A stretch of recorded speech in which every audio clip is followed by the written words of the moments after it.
Usually when you get off a roller coaster, there's that one part that you really remember being great. Well, sometimes there's not a good part at all, but I'll be giving my opinion on what is the best part of every ride at Kings Island, I guess. Now the video will go like this. I'm gonna give honorable mentions on some very good elements but are not the best, and then I'll say what I think is the best. I don't think any of these will be controversial.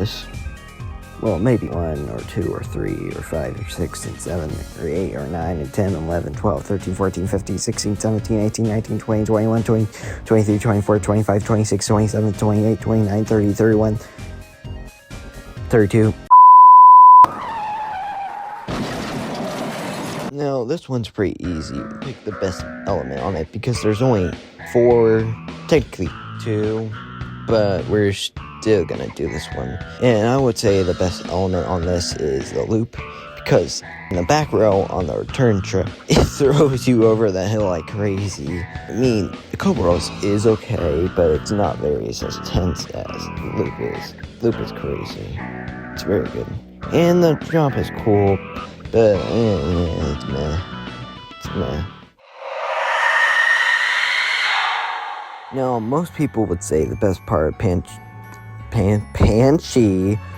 What? What is Banshee?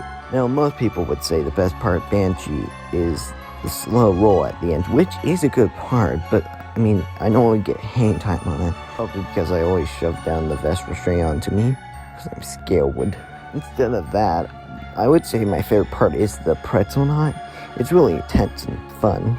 And also, drop and zero-G roll are also really good parts of the ride, too. The heart rate roll, like, kind of throws you around, like, it throws you upside. It's a weird feeling. It's very fun, though. And the drop's just really good. It's a really good drop. Popping, one of my favorite drops. Part of the bad is, well, not the drop. The drop is good, though. Not anything crazy. There's also the Helix. The Helix is fun, but not really anything special. And the turns are pretty good. But I'm going to say the best element of the bad is the turn right after the drop. Maybe the turn after that. One of those two. They're really good and fun. You really hang on the upwards hill over the station. That's pretty cool. The express is now boarding for outposts 4 and 5. Okay, this one might be very controversial, but I really like the second lift hill on Avenger Express. Sure, it might be lackluster, but it's also funny. It more feels like the ride was leading up to the lift hill instead of another element after lift hill. I mean, and there's not really any other good parts of Avenger Express. It's not like Avenger Express is a bad ride, there's just not a lot of great elements. Is okay, and there's some good twists. Nothing really special. What the blazes was that? Oh, if it wasn't just elements, then Flight of Fears Q would have easily Flight of Fears best part of the ride, I guess. But since we're only doing elements, then it's technically not the best element of the ride. Launch is pretty good, but I'm gonna give this one to the Cobra Roll because it's has a very good whip in the back row, even though the back is really rough. The other inversions are really good. The corkscrew is a little rough, though. There's not any other, like, good parts aside from that. The twist is pretty good, but, like, nothing really special. It's just a good twist, I guess. See, we don't make mistakes. We just have happy accidents. For the best element of Orion, a lot of people would say either the airtime hill is really good, don't get me wrong, or the small hill into the break rim. But I'm gonna say the drop is the best part, because in the back row it's crazy, it's really good. Probably the best airtime drop I've ever ridden, but I don't really remember Steel Vengeance or Millennium Forces' drop, so maybe not. Welcome to the Beast. Remain seated throughout the entire ride. Now this one's very obvious, but I would like to give some variation to the second drop and hill into the break run. Those give some nice airtime and no one really talks about it.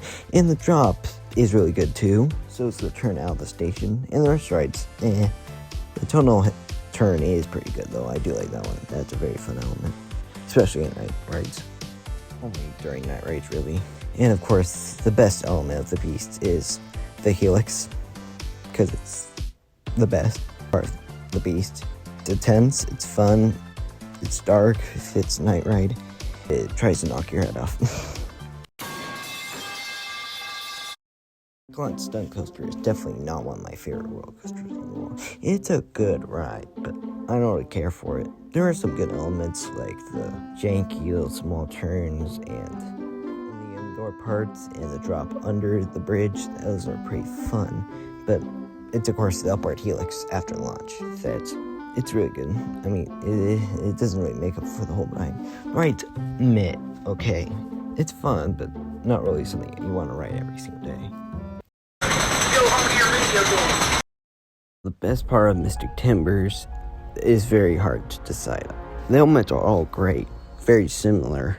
I could say the shed because I really like it, but no, it's not the best part. So instead I'll say the last two like very small hills, like right before the turn into the shed.